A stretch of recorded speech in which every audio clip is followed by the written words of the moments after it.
Salut, et si l'on parlait de Darknet sur mer? C'est vendredi 7 octobre que débarque sur Prime Video la série Darknet sur mer. Je vais vous parler d'un site incroyable qui propose des services de la mafia albanaise. Sur le Darknet, un mystérieux site propose des services de redoutables tueurs à gages. La branche 2.0 de la mafia albanaise? Non. Plutôt une grosse arnaque montée de toutes pièces par Ben et Flo, deux hackers amateurs résidant dans le tranquille petit port de pêche de Poney-sur-Mer. À l'autre bout de la France, Alkan, un véritable mafieux albanais, cherche à sous-traiter l'assassinat d'un chef de gang. Et il s'apprête, sans le savoir, à devenir le premier pigeon de Ben et Flo. Cette série française qui mélange humour froid, thriller et action sort tout droit de l'imagination de Rémi Four et Julien War, à qui l'on doit déjà le très bon film La Grande Classe, que je vous conseille absolument. Côté casting, dans le rôle des deux geeks hackers, on retrouve Théo Fernandez et Léon Platzol. Dans le clan mafieux albanais, nous avons Artus, Imer Kutlovci et Arié Elmaleh. Et enfin, dans le rôle de la policière qui va essayer de démêler tout ça, nous avons Joséphine Draille. Il est intéressant de savoir que Darknet sur mer est la première fiction ayant bénéficié du fonds d'aide sélective mis en place par le CNC pour soutenir la production audiovisuelle mise à disposition sur un service de vidéo à la demande. Mais justement, qui d'autre mieux que le casting pour parler de la série? Ça tombe bien, il y a quelques jours, j'ai pu rencontrer une partie de l'équipe afin de vous proposer une interview multiple entre Théo Fernandez, Léon Platzol, Joséphine Draille, Artus et Imer Kutlovci. Regardez un peu. Bonjour messieurs, bonjour Théo, bonjour Léon. Bonjour Joséphine. Bonjour. Bonjour Artus, bonjour Imer. Bonjour. Sur l'écriture, il y a un petit côté très particulier, c'est on peut dire une comédie d'action, une comédie, un thriller, Ouais, voilà, il n'y a thriller. pas trop de genre en France. Voilà. Mais c'est surtout ce qui est appréciable, c'est que c'est un humour froid. C'est-à-dire que c'est pas graveleux, c'est pas un humour très poussif. Voilà, on rigole, mais on est toujours quand même sur la tension de ce qui arrive à vos personnages. Donc vous, comment vous avez abordé ce côté-là? C'est un humour froid mais chaleureux quand même. Oui, bien sûr. Ouais. Froid dans le sens où, voilà, c'est pas, c'est pas scato, c'est pas, voilà. Ça, je crois que c'est l'un des premiers trucs dont on a parlé tous les quatre avec les réalisateurs, Léon et moi, quand on s'était retrouvés à la lecture de scénario. Il y a un truc qui paraissait évident, c'est que waouh, la situation est tellement drôle, va pas falloir en faire des casques. Ouais. Il faudrait toujours trouver l'équilibre entre la vanne et la situation. Parce que s'il y a les deux, ça s'annule complètement. Ouais. Donc, quand la situation est pas très drôle, un peu plus de vanne. Quand la situation elle est vraiment absurdissime, quoi. Là, on peut se permettre de moins en faire et tout. Et puis il y avait aussi un côté quand même être hyper sincère dans l'approche et assez Oui, c'est premier ça. degré finalement, même dans le côté c'est ça. action, aventure. Voilà, c'est ça. Et en fait, on savait, on faisait confiance au texte et on savait qu'il fallait pas tellement l'aborder comme une comédie, alors que franchement. Perso, moi, c'est un peu mon ADN et c'est ce que j'ai fait jusque-là. Donc, j'aurais pu avoir tendance à aller un peu dans la vanne et tout. Et en fait, on s'est dit être hyper sincère et hyper premier degré et vivre les trucs en étant le plus crédible possible. C'était un vrai souhait parce qu'on savait que de toute façon, ce serait rigolo. Et c'est rigolo. Et c'est une série qui est drôle justement grâce à ses personnages et aux situations, pas forcément aux vannes en fait. C'est de l'humour, mais quand même avec sur le fil, avec toujours un truc quand même, c'est très très... il y a des moments comme ça qui jouent sur le malaise, et c'est ce que j'aime moi dans l'humour, et c'est pour ça que je trouve que la partie humour est extrêmement bien réussie. Parce que justement, il n'y a pas le côté graveleux, pipi caca, etc. Et il y a même des fois, on se dit, est-ce que je peux rigoler ou est-ce que je peux pas? Et j'adore. Comment vous l'avez abordé ce contexte-là? Alors, il trouve que moi, mon personnage participe peu à la partie humour, ce qui, moi, me fait des vacances, on va pas se leurrer, c'est rare. Mais j'ai du coup adoré, c'était hyper jouissif pour moi de voir les scènes d'autres personnages qui portent plus la comédie, tel Artus notamment. Mais je trouve que c'était très rafraîchissant d'avoir ce style d'humour hyper assumé, hyper réussi, bien exécuté, sans perdre l'aspect action efficace et passionnant de l'intrigue. Et du coup, que les deux se marient aussi bien, je trouve que c'est tellement rare que ce soit bien fait en France qu'il faut vraiment le relever. Et donc la partie humour, elle était au service de l'action, et la partie action, elle n'empêchait pas l'humour de se déployer. Et je trouve que c'est super rare comme équilibre, en tout cas en France. Moi, en tant que spectatrice, ça m'a fait trop de bien de voir ça. Bah, moi, c'est l'humour qui me plaît. C'est pour ça aussi que je l'ai fait. Et que, voilà, c'est que il y a des projets qu'on fait en se disant va falloir beaucoup retravailler le texte, ou va falloir. Là, je trouve qu'il y a un côté justement très premier degré, très un peu à l'anglaise parfois, sur ce côté. Voilà, on surjoue pas les vannes, on les vend pas, la situation est drôle en elle-même, et voilà, je trouve que c'est hyper agréable hyper agréable à jouer. Moi, en fait, moi, ce que j'adore en plus, c'est que on joue pas de comédie. En tant que comédien, on joue des problèmes.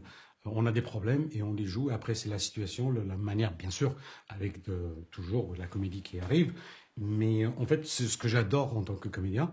Et je suis tombé dedans. On s'est vite compris. Et c'était pareil avec le Artus. On avait cette alchimie entre nous deux, ce binôme qui marchait naturellement, presque comme si comme si j'étais star, moi aussi, si on était, comme si on lui. était un petit couple. Exactement. Vous disiez que votre personnage était, et enfin moi je l'ai trouvé, c'est peut-être le plus sérieux de la série. Le plus normal. Ouais, le plus normal entre guillemets, mais qui pour moi se retrouve dans le milieu avec le plus de cinglés, c'est-à-dire dans le commissariat Exactement. municipal. Comment vous avez du coup travaillé sur votre personnage et sur cette relation complètement décalée entre la vie du personnage et ce qui lui arrive autour? Je pense que mon personnage est un personnage très frustré. C'est beaucoup autour de la frustration. Et on voit qu'elle est toujours en train de bouillir à l'intérieur. Si elle pouvait prendre son gun et aller dans le bureau et tous les descendre, elle le ferait. Donc c'est un mélange entre un personnage qui est très investi, trop investi et très professionnel, donc il ne pourrait pas manquer de respect à son chef. Elle est très dans ses marques. Et en même temps, on sent qu'à l'intérieur, ça bouillonne et que ce qu'elle veut, voilà, c'est de prendre le volant comme dans Fast and Furious et de défoncer tout ce qui bouge. Et c'était intéressant de jouer dans un personnage contenu qui a une rage en elle et qui a envie d'en découdre et qui est bloqué de toutes parts par tous ces guignols autour d'elle et qui doit toujours naviguer pour arriver à ses fins. Et donc c'était intéressant de jouer sur la frustration dans la façon d'aborder le personnage et de jouer les scènes aussi. Et justement, sur votre binôme, eh bien, quand j'ai vu le film, moi, j'ai pensé à Pinocchio et à Jiminy Cricket. Ah ouais, ouais, c'est pas mal. C'est Astérix Obélix aussi. Lui, il appelle Astérix Obélix albanais. Non, mais sur le côté, le personnage, votre personnage Artus, vit quelque chose qui, doit être quelqu'un qui n'a peut-être pas forcément envie d'être. Et il y a vous qui est un peu là la conscience gangster albanaise, un peu comme Jiminy sur son épaule en disant non, c'est pas comme ça qu'il faut faire, c'est comme ça, sinon tu seras pas un vrai gangster. Voilà. Comment du coup vous avez travaillé cet aspect du duo et surtout vos aspects différents de chacun de vos personnages? Franchement, c'est ce que j'ai dit.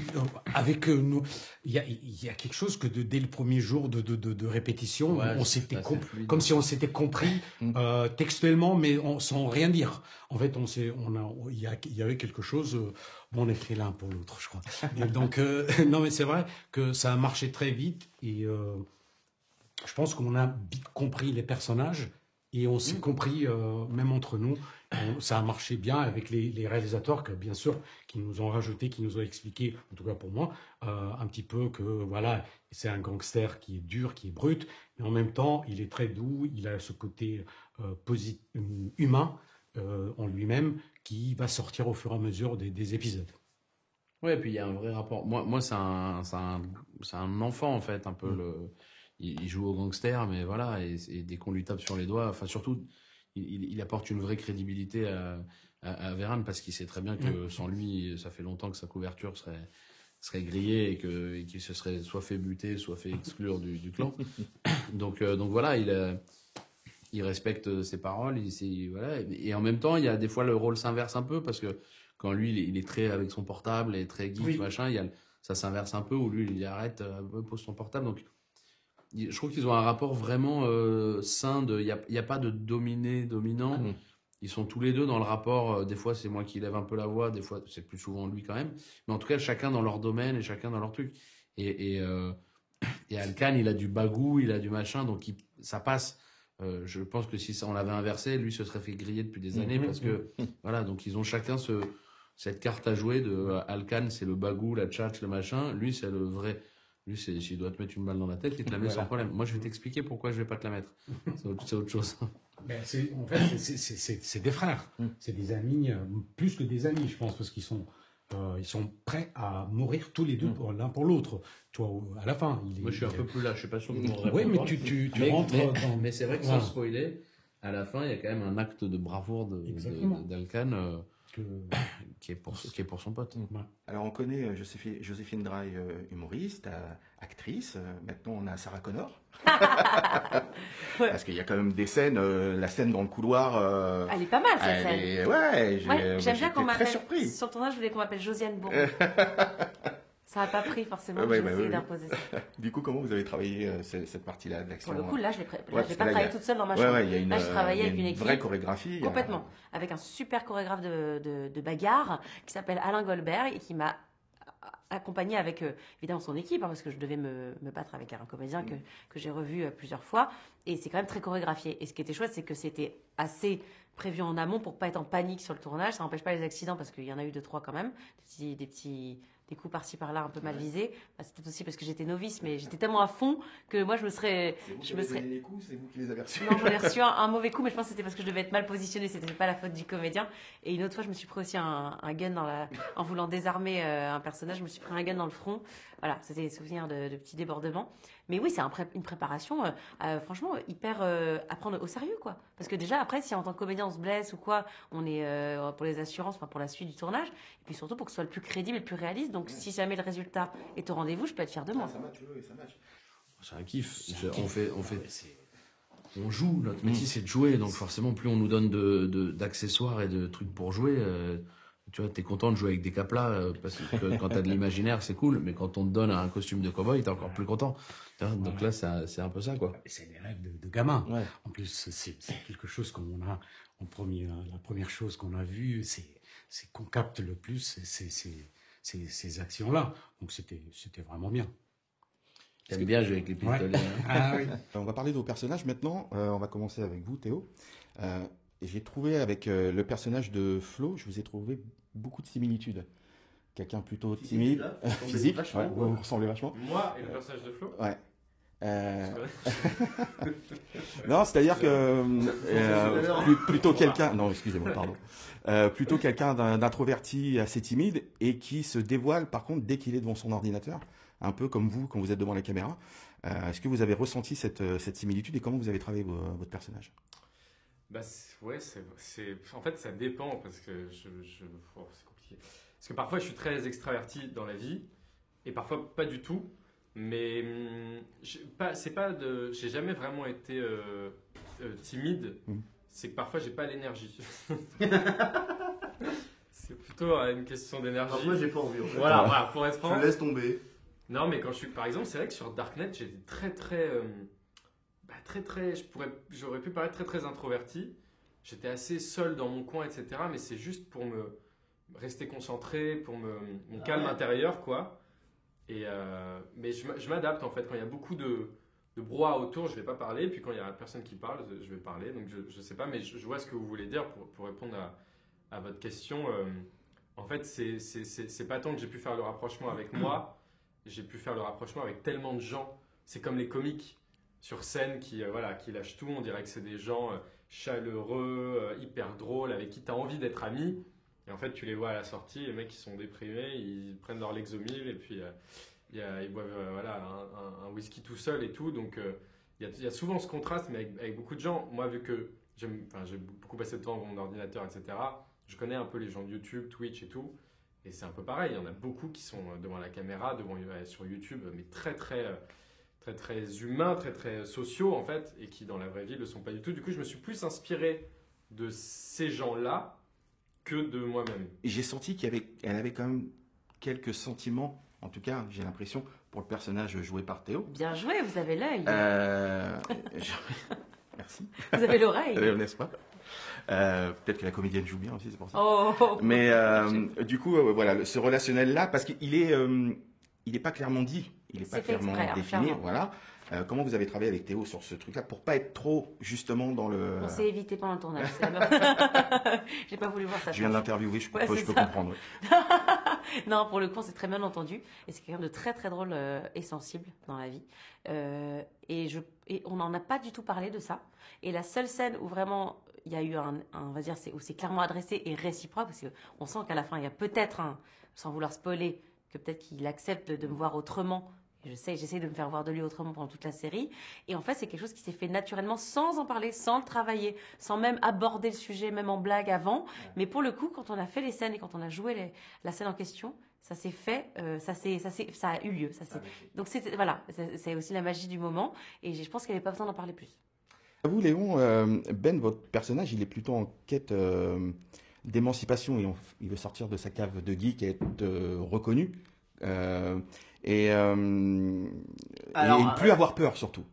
Voilà, il y a ce côté-là de quand par exemple là, sur la scène de la piscine avec le mec qui bouffe son sandwich, voilà, on sent qu'il est pas prêt, mais il se fait violence à lui-même. En fait, il est plus dans l'envie que sa communauté à laquelle il croit qu'il appartient, mais en fait c'est un peu plus compliqué que ça, soit enfin reconnu et soit enfin révélé aux yeux du monde, et qu'enfin peut-être même les geeks et les hackers deviennent les maîtres de l'univers. Je pense que c'est vraiment ça, parce que lui il a cette espèce je perds les mots. Il a une espèce de conception du monde où il se dit que ça y est, en fait on est dans le métaverse, et du coup en fait le monde appartient à ceux qui pourront vivre là-dedans, c'est-à-dire ceux qui sont à l'aise avec un ordinateur, donc les hackers et les geeks et donc, pour lui, tout ce qui est un peu humain, un peu organique, un peu charnel, ça n'existe pas.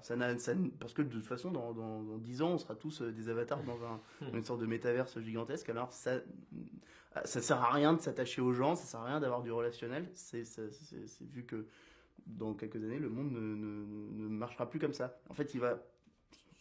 Alors que Flo, lui, a compris quand même que, bon, il y a des gens autour de nous et on peut pas faire n'importe quoi non plus. Et ça va être ça un petit peu la leçon qu'il va apprendre au cours de la série, quoi. Alors dans le clan, il y a Mehmet, qui est joué par Ariel Mallet. Vous avez une scène à un moment, tous les deux, Artus et Ariel, dans l'usine. Ouais. On va pas dire ce qui se passe, parce que voilà.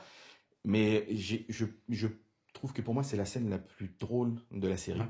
La performance, votre duo match assez. En termes de rush, combien de fou rire il y a eu pour cette scène? Franchement, pas énorme, parce que l'avantage c'est qu'à Arié, moi j'ai pas beaucoup de dialogue à ce moment-là, et parce que Dieu sait que je peux rajouter des conneries et des machins, mais là c'était un moment où il n'y a pas de conneries à faire, il vient pour quelque chose, et donc voilà, donc moi je suis focus sur ma mission. Et Arié est vraiment resté dans les clous et dans le truc et tout. Donc, une fois que tu connais la scène, on n'a pas eu de fou rire particulièrement. Parce que voilà, le contraste entre les deux persos. Moi, je suis tellement concentré sur ma mission à ce moment-là. Je suis dans ma bulle, je suis dans mon truc. Et limite, j'écoute pas ce qu'il dit. Parce qu'en gros, mon perso écoute pas ce qu'il dit à ce moment-là. Il s'en fout. Il est juste sur... pas spoiler, mais voilà, il est sur son truc.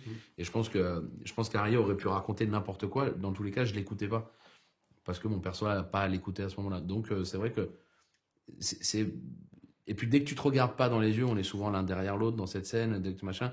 Et dès que t'as pas un vrai échange, si tu fais une scène où moi je suis comme ça, machin, sur mon portable, le fait que je te vois pas et que je t'écoute pas vraiment parce que je dois jouer un truc de quelqu'un qui s'en branle. Tu vois moins facilement vers le fou rire, je pense, que quand t'es face comme ça et que t'as un mec qui te fait un petit sourire, un petit truc, où là tu peux vriller très, très vite. Merci messieurs. Merci.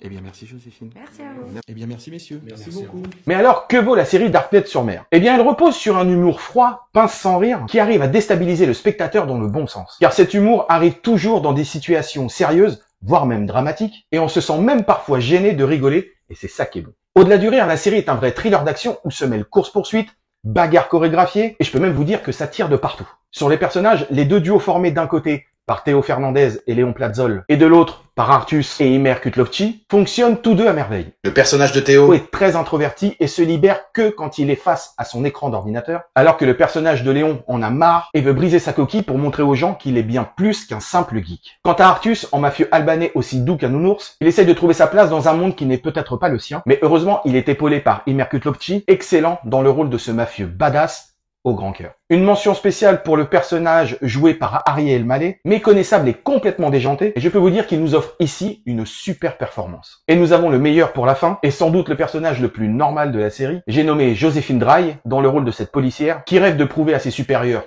complètement barjots l'excellente flic qu'elle est. Voilà, en résumé, Darknet-sur-Mer est une série à l'écriture soignée, dont humour et action bénéficient d'un parfait équilibre, le tout sublimé par un casting vraiment très bien choisi. La série comporte 6 épisodes d'à peu près 25 minutes chacun, et croyez-moi, vous allez passer un super moment dans cette aventure complètement déjantée. Donc ne manquez pas Darknet-sur-Mer dès le 7 octobre sur Prime Video. En attendant, je vous laisse avec quelques images de la série, et surtout, pensez à vous abonner. Salut! terminer ce top 5 des debugs du Darknet, je vais vous parler d'un site incroyable qui propose des services de la mafia albanaise. Regardez, je vous mens pas, hein. Yes, ça va faire du bruit. C'est fini l'époque du geek boutonneux. On a eu peur du monde pendant trop longtemps. Ah, maintenant, c'est au monde d'avoir peur de nous. Alcan, tu vas les descendre, c'est ça le plèche. C'est-à-dire? T'as jamais... Mais bien sûr que j'ai tué... alors là... T'as un flingue, toi, maintenant. Vous tous, vous avez grandi en Albanie, c'est quand même plus facile, quoi. Écoute, Alcan. Première fois, c'est difficile. Après, facile. Je vais vous buter, bande d'enculés. Si je vous dis le Darknet, ça vous parle? Le dark quoi? C'est eux. C'est pas possible. Mais pourquoi ils nous cherchent? Flo, respire à fond. On fait un métier passion, tu te rends compte de la chance qu'on a? Oh, on se réveille, on tue des gens, on raquette des gens. Je vais prendre la tête de l'un pour la foutre dans le cul de l'autre. L'équipe cagoulée, armée jusqu'aux dents. On est vraiment débordés en ce moment. Et oui. Attrape Jésus! Là, laisse-toi. Alors Flo, qu'est-ce qu'on fait? On a 24 heures pour trouver une solution, mon bête. Ah ouais? On va pas se mentir. Pas très calé, non? Je suis sur un gros coup là. Des gangsters albanais. Arrête de te faire des films. En plein Poney-sur-Mer.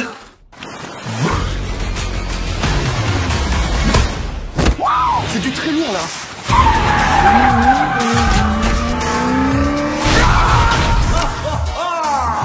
Luttez-le!